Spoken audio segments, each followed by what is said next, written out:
Hi everyone. మనం ఈరోజు pasta చేసుకుందామా? పాస్తా అంటే నార్మల్ది కాదు, వైట్ సాస్ పాస్తా చేసుకుందాం. చేయడం చాలా ఈజీ అని అనను, కానీ హార్డ్ అయితే కాదు. కొంచెం కష్టపడితే మంచి పాస్తా తినొచ్చు. ఎక్కువ వెజీస్ కూడా అవసరం లేదు, only 3: capsicum, onion, sweet corn, అంతే. ఇప్పుడు మంచిగా క్వాంటిటీకి తగ్గట్టు ఆనియన్ క్యాప్సికమ్ కట్ చేసి పెట్టుకోండి. అలాగే స్వీట్ కార్న్ కూడా ఒలిసి పెట్టుకోండి. ఇప్పుడు స్టవ్ ఆన్ చేసి ఒక ప్యాన్ పెట్టుకొని వాటర్ పోసుకోండి. వాటర్ నేనైతే ఒక 2-2.5 గ్లాసెస్ పోసుకున్నా.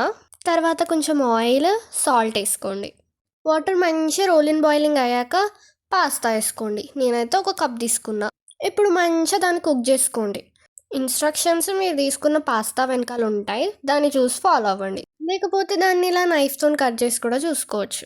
తర్వాత ఒక చిల్లుల జాలి తీసుకొని మొత్తం అందులో వేసేసి వాటర్ అంతా డ్రైన్ చేసుకోండి.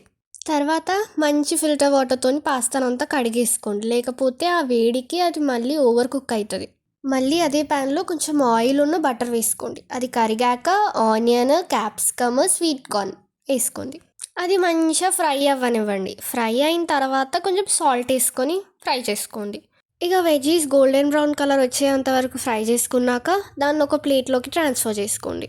తర్వాత కొంచెం ఆయిల్ మిగులుతుంది కదా, అందులోనే ఒక 1 or 2 teaspoons మైదా వేసుకోండి. మంచిగా ఫ్రై చేసుకోండి. ఒక 2 minutes ఫ్రై చేసుకుంటే చాలు. చెప్పడం మర్చిపోయాను, ఈ ప్రాసెస్ అంతా మీడియం ఫ్లేమ్లో చేసుకోండి. అది మంచిగా ఫ్రై అయ్యాక కొంచెం కొంచెం పాలు యాడ్ చేసుకుంటూ కలుపుకోండి.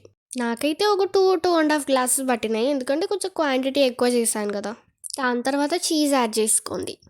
చీజ్ క్యూబ్ అయినా ఏం కాదు, స్లైసెస్ అయినా ఏం కాదు. క్యూబ్ అయితే కట్ చేసి వేసుకోండి, స్లైస్ అయితే డైరెక్ట్ వేసుకోవచ్చు, ఏం కాదు. చీజ్ వేసుకున్నాక మంచిగా కలుపుకోండి, ఎందుకంటే అవంతా మంచిగా కరిగిపోవాలి కదా. ఫస్ట్ ఒక క్యూబ్ చాలనుకున్నాను, కానీ మళ్ళీ ఇంకోటి వేసా.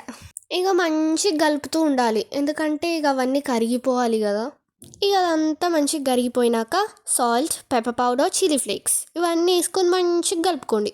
ఒకవేళ మీకు అదంతా చిక్కగా అయిందని అనిపిస్తే పాలు పోసుకోండి, వాటర్ అస్సలు పోయొద్దు. మీకు నచ్చిన కన్సిస్టెన్సీ వచ్చే వరకు కొంచెం కొంచెంగా పాలు పోసుకొని కలుపుకోండి. తర్వాత ఫ్రై చేసిన వెజీస్ పక్కకు పెట్టుకున్నారు కదా, అవి వేసుకొని కలుపుకోండి. అవి మంచిగా కలుపుకున్నాక బాయిల్ చేసి పక్కకు పెట్టుకున్న పాస్తా ఉంది కదా, అది వేసుకొని కలుపుకోండి. ఇక మంచిగా పాస్తా అంతా కలుపుతూ ఉండండి, సాస్ అంతా పాస్తాకి మంచిగా పడుతుంది. ఇక మీ టేస్ట్ లెవెల్కి తగ్గట్టు సాల్ట్ అండ్ చిల్లీ ఫ్లేక్స్ చూసుకోండి. Tasty pasta ready. మళ్ళీ ఇలాంటి వీడియో కోసం ఫాలో చేయండి. Bye bye.